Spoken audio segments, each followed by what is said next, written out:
olen Raili, olen 4 lapse ema.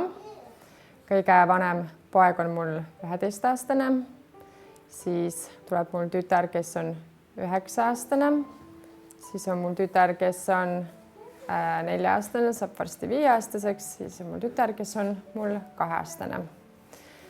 2015 aasta sünnitasin 3. lapse ja siis pandi mulle kõhu peale laps, öeldes sinna juurde, et teil on ilus, terve tüdruk. Üsna kiiresti võeti laps ära mu juurest ja viidi teise ruumi.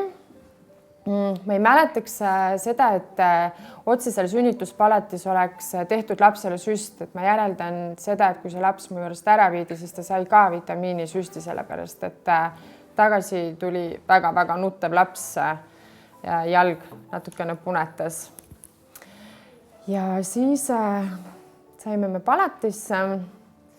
Järgmisel päeval tuli lastearst, laps võeti uuesti minu käest ära, viidi siis ruumi, kus tegelikult vahetatakse mähkmeid asju ja seal ta sai B-hepatiidi vaktsiini ja siis tuberkuloosi vaktsiini. Pluss siis perearst kontrollis üle, nagu nad ikka teevad, kuidas lapsel on. Tagasi tooti mulle laps, kes oli endast täiesti väljas, karjus ja arst pani ta mulle tagasi, ütles seda, et ta on väga tubli, ta on väga terve, et kõik, mida me praegu vaatasime, silmad, kõrvad, kõik on korras, et järgmine päev saame siis ilusasti koju. Nii, ja siis, kui jõudis kätte õhtu, algas siis see, et mu laps hakkas nutma, see on otseses mõttes alguses nutma ja pärast karjuma ja see oli täiesti selline, et ma võtsin ta sülle, ma jalutasin temaga, ma proovisin teda vaikselt kussutada, mitte midagi ei aitanud. Siis ma mõtlesin, et tal on äkki kõht tühi, ma tahtsin talle rinda anda, rinda ta ka ei võtnud ta kohe, ta ei tahtnud mitte midagi.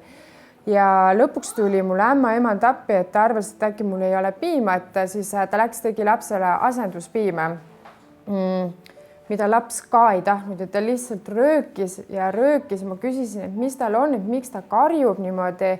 Siis arst ütles, et eks tema jaoks on ka stress, et ta tuli siia ilma. Ja siis arst ise natukene aitas mind, jalutas temaga, kuni ta siis magama natukeseks jäi. Ütleme nii, et mul oli ööhaiglas väga-väga raske, sest ta ainult karjus. Siis me saime koju. Paar päeva oli meil täiesti okei selles suhtes, et mingisugune rutiin tekkis, ta magas nagu normaalselt. Ja ühel hetkel oli see, et ma ärkasin hommikul üles ja mul oli nagu täiesti teine laps, täpselt see sama karjuv laps, kes oli mul haiglas.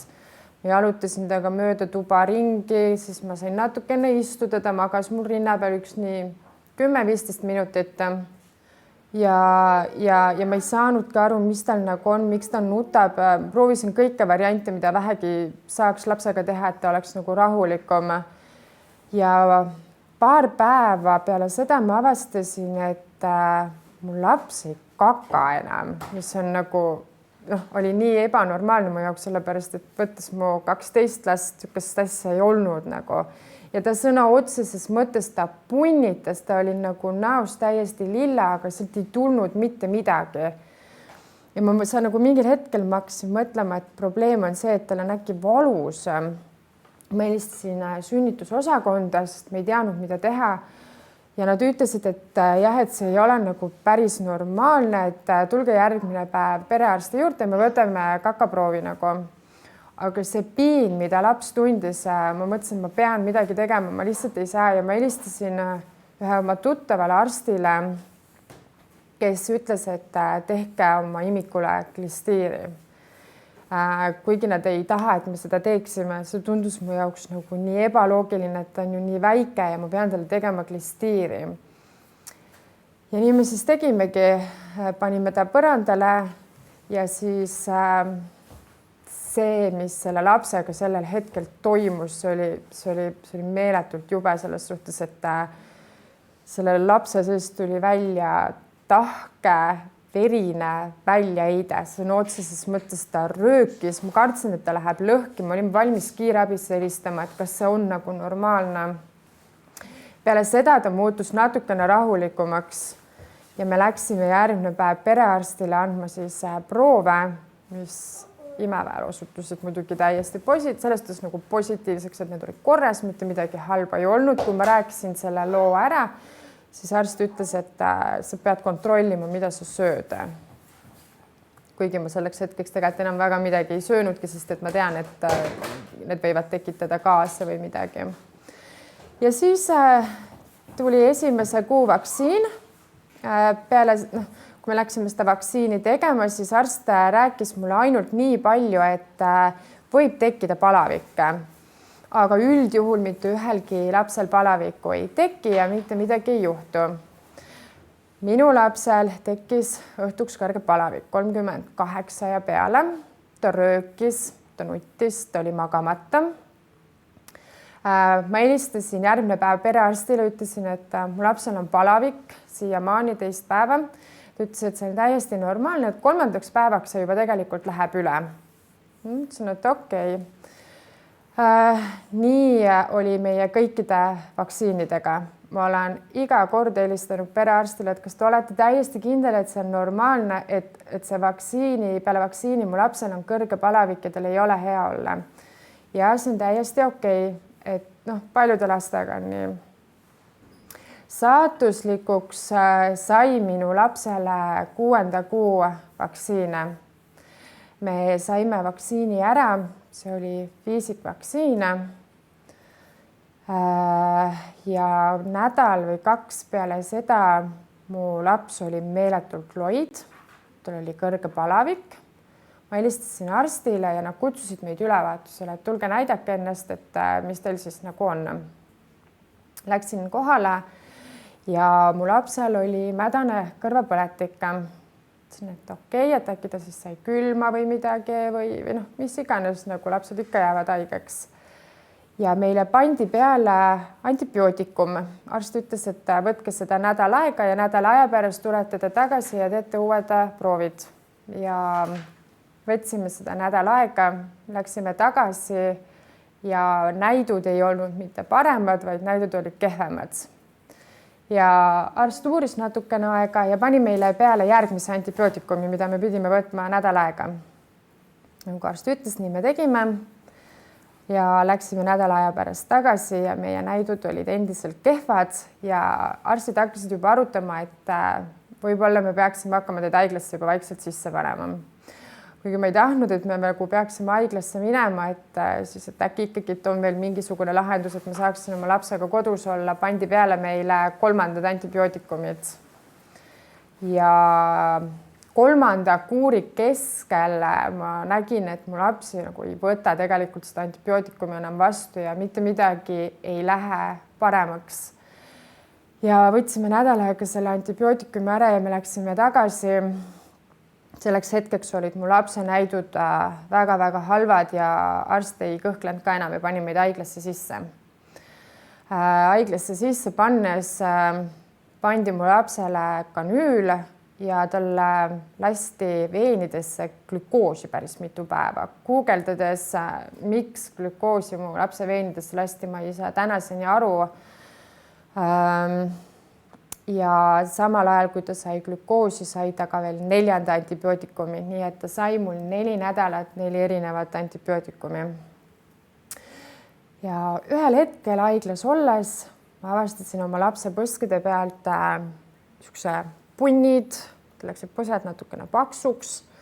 Ühel hetkel olid nad juba keha peal ja käed olid niisugused natukene paistes. Ja 3. päeval või oli see 2. või 3. päeval tuli minu juurde arst, kes teavitas mulle, et mu lapsel on leetrid. Ja kui ma küsisin, et leetrid, kust ta need leetrid sai, et see tundub mu jaoks nii ebaloogiline, et polnud mingit leetrite puhangut mitte kuskil.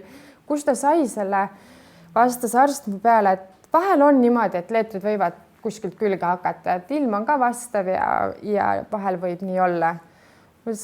Tundub mu jaoks nii ebaloogiline, et olete te kindlad, et kas analüüsid näitavad seda? Ei, et analüüsid seda ei näita, et meie siin seda ei tee, et te peate minema täna õhtul ise selle lapsega Tallinna nakkuskliinikusse.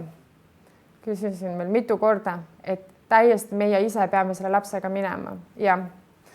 nii me siis võtsime selle paistes lapse, läksime praami peale, kuskile me temaga minna ei julgenud, sest meile öeldi, et tal on leetrid. Ja jõudsime nakkuskliinikusse.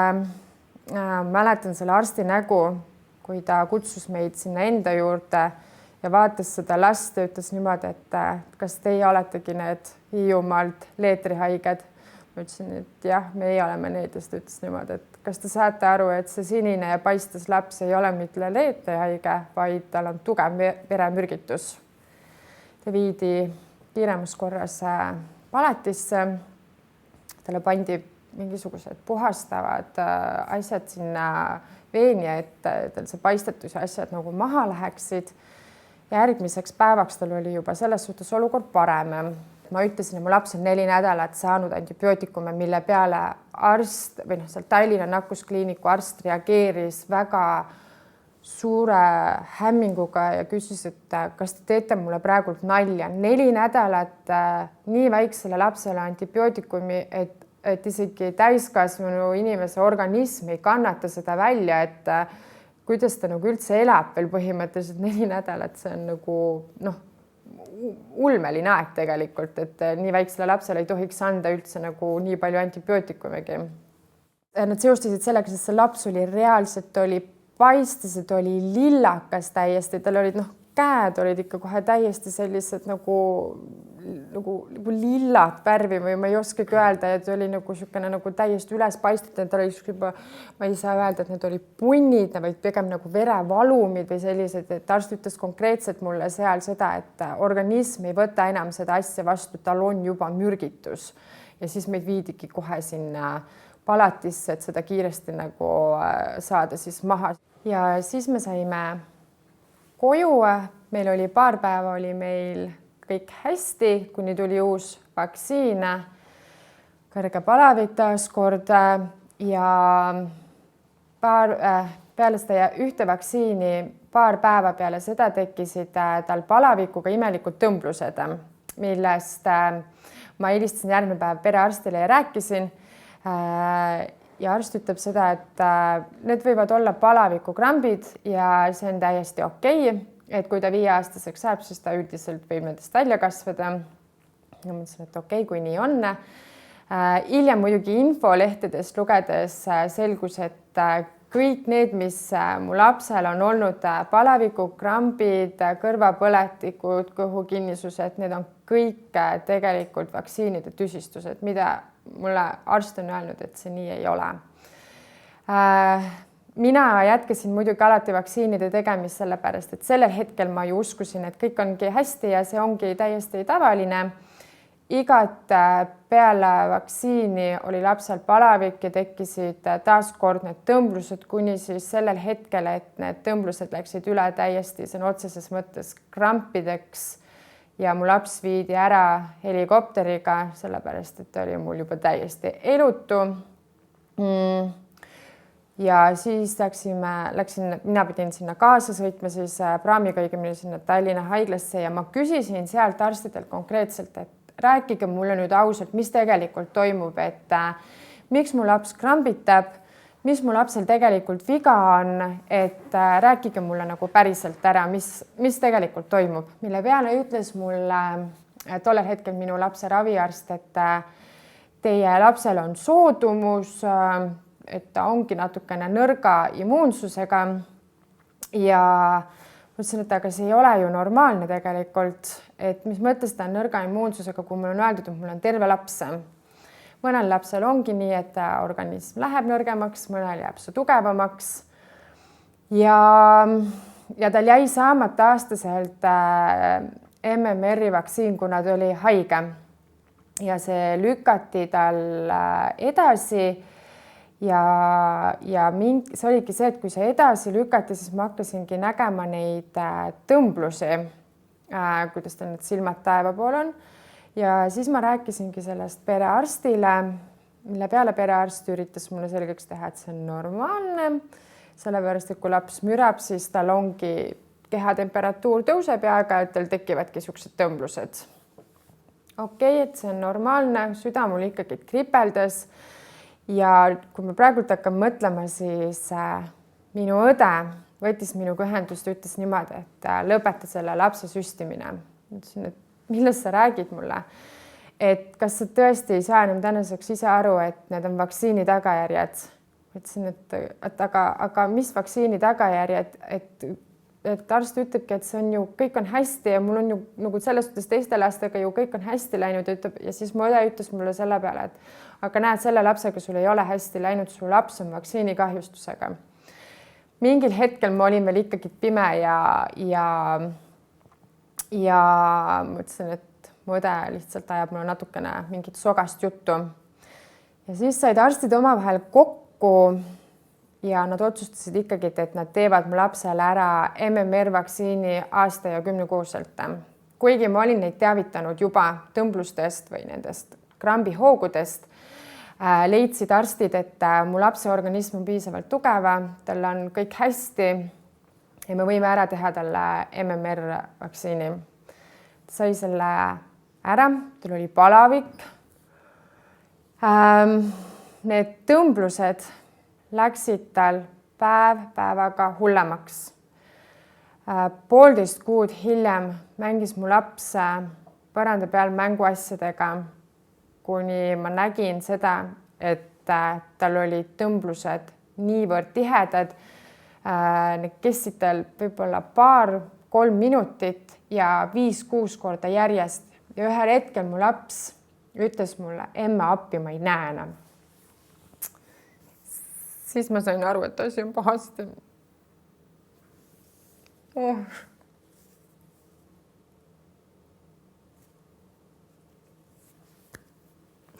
Siis ma võtsin selle lapse sülle, läksin temaga EMO-sse. Ja siis jõudsime EMO-sse, arst vaatas ta üle. Muidugi kohe alguses ta meile midagi ei öelnud. Ma küsisin kogu aeg, et mis tal on, miks ta niimoodi tõmbleb. Et ta ju palub mind appi ja ma ei saa midagi teha. Ja siis meid jäeti haiglasse sisse ja järgmine päev tuli mu juurde siis arst, kes hakkas minu lapsega tegelema. Meid saadeti EEG uuringutele. Seal öeldi, et on mingisugused võnked ajus, et nad ei saa päris hästi veel aru sellest, et meil on vaja teha ka MRT. Aga see laps on vaja magama panna sellel hetkel, et MRT-d teha. See tundus mulle kõik juba sellel hetkel nagu liiga palju. Ja sellel hetkel juba ma olin oma elukaaslasega ka hakanud nagu rääkima ja arutama, et see ongi vaktsiini tagajärg. Mu laps on olnud loterii, kelle peal on nagu testitud, kas me võidame või kaotame. Ja MRT uuringutel tuligi välja, et mu lapsel on epilepsia. Ja kui ma hakkasin arstiga rääkima, küsides, et kuidas mu laps sai endale epilepsia, kui tal tehti proovid, tal võeti verd ja mu kõhu peale pandi ju terve laps. Üritas arst mulle öelda, et nemad ei tea, kuidas see tekib. See võibki tekkida igal ühele ja täiesti ootamatul hetkel. Ja rohkem ma uurisin selle epilepsia kohta, siis seda rohkem ma sain aru, et tegemist on ikkagi vaktsiiniga, sest väga palju on infolehtedel välja toodud palavikukrambid ja epilepsia pluss immuunpuudulikkus, sest ka meie üks diagnoos on immuunpuudulikkus. Ja siis oligi, me saime peale rohuda ja me pidime 2 aasta pärast minema tagasi EEG-sse, kus ma istusin siis selle lapsega seal tugitooli peal ja vaatasin otsa sellele õele, kes mu lapsele EEG tegin ja küsisin tema käest, et öelge mulle ausalt, et mis tegelikult on selle epilepsidega, kas ravimid? Ja tükk aega mõtlesin, kas ma julgen küsida või ma julge. Ja siis ma küsisin, et öelge aga seda, et kas tegelikult vaktsiinid ka põhjustavad epilepsiat. Tuli tükk aega vaita, vaatasin ekraanile ma küsisin uuesti, et öelge mulle palun, kas vaktsiinid tekitavad epilepsiat. Ta vaatas mulle otsa ja need silmad, ma mäletan, mis mul otsa vaatasid, olid niisugused nagu, ta oleks nagu kahju või ma ei oska öelda. Ta ütles mulle jah, ja rohkem ta nagu ei saanud mulle rohkem mitte midagi muud öelda. Ja sellel hetkel ma saingi aru, et ma mingis osas tunnen ennast ise süüdi, aga samuses ma tunnen natukene nagu kurjust arsti peale, sest mulle ei antud mitte kordagi infolehte, et ma saaksin uurida ja ma tõesti ei tulnud selle peale, et ise seda küsida, et andke mulle infolehti, et ma saaksin lugeda. Nad ei toonud mulle kordagi välja seda, et vaktsiinid ei ole nii puhtad, nagu nad mulle väidavad. Nad rõhusid kogu aeg sellele, et vaadake, kui palju on terveid lapsi ja vaadake, kui hästi kõik on ja see ongi soodumus, kui sinu laps jääb haigeks. Mul on lihtsalt küsimus kogu aeg peas on see, et kuidas saab täiesti tervest lapsest epilepsia haige lapse, täiesti tervest lapsest. Ta on tänaseks mul 4-aastane. Ta ei kõnni korralikult. Ta ei räägi korralikult. See on siis nagu miks ükski arst ei taha nagu lihtsalt, ma saan aru, nad ei tahagi tunnistada, aga nad võiks lihtsalt nagu rääkida, et jah, võib-olla mingi asi võis olla vaktsiinist, aga nad eitavad seda kõike, kui sa üritad nendega rääkida rahulikult. Et mu laps oli ju terve. Ja siis ma lihtsalt mõnikord vaatan teda ja mõtlen, et miks ma nagu varem ei uurinud selle kohta. Et mis elu tal tegelikult on selles suhtes, et ta peab olema mingi rohtude all selleks, et ta saaks elada normaalset elu. Mis siis nüüd nagu mina edasi teen, kes siis nagu nii-öelda mind nüüd edasi aitab selles suhtes, et jah, arstidel on lihtne, nagu mine võta antidepressante ja rahune maha, kõik saab korda, nagu mulle öeldi. Et sa oled lihtsalt natuke endast väljas, et küll ta sellest nagu välja kasvab või küll see üle läheb või nad räägivad kõik nii erinevat juttu, ühed räägivad, et ta saab terveks sellest, samuses ütlevad, et see jääbki tal käima. Samuses ma olen õnnelik, sest ta ise on väga positiivne tüdruk. Naerab alati. Vahest ikka räägib, et emme, kas sa mäletad, et ma käisin helikopteriga sõitmas, et siis me oleme naljaks selle teinud, et sa said helikopteriga sõita ja siis, kui mul sündis 4. laps, olin ma täiesti kindel, mitte ühtegi vaktsiini, mitte kunagi. Ma ei paku mitte kunagi oma lapsele seda saatust, mida minu üks praegune laps peab kannatama. Ja ma läksin meeletult endast välja, kui mulle tuldi haiglasse palatisse hommikul kell 7 või kell 6, ma ei mäletagi täpsemalt, ja hakati reklaamima tuberkuloosisüsti, kui hea see on, kasulik see on. Ma täiesti tunnen, kuidas ma läksin põlema sellel hetkel. Ma pidin perearsti vahetama, sellepärast, et ma ei olnud nõus oma lapsele vaktsiini tegema. Mind süüdistati vägivaldsuses, mind süüdistati mõrvas, sõna otseses mõrvas. Mulle helistati koju, põhimõtteliselt mind ähvardati, mind nagu alandati. Mulle teavitati, et me käime teie Facebooki kontol ja me näeme teie last seal. Aga et ei lase oma lapsele mitte ühtegi süsti teha. Et teie teised lapsed on ju vaktsineeritud, milles on probleeme. Kui ma üritasin neile selgitada, milles on probleem, siis mind naerda välja. Ma olen usku inimene ja ma olen sõna otseses mõttes puukallistaja. Ja asi jõudis lõpuks nii kaugele, et meid anti lastekaitsesse. Kuna me ei olnud nõus oma last vaktsineerima ja me ei läinud oma lapsega gripihooajal last näitama. Ja me läksime lastekaitse juurde, me rääkisime loo ära. Ma rääkisin ka seda, et mul on tegelikult vaktsiinikahjustusega lapse, mille peale ütles mulle lastekaitse seda, et jah, mina sain ka lapsena vaktsiini, aga ma haigestusin peale seda ja ma põdesin väga raskelt leetreid. See oli väga raske haigus, vaatamata sellele, et ma sain vaktsiini. Vahetasime perearsti. Õnneks on meil tänaseks väga hea perearst, kes meid mõistab. Ta ei suru meile vaktsiine peale.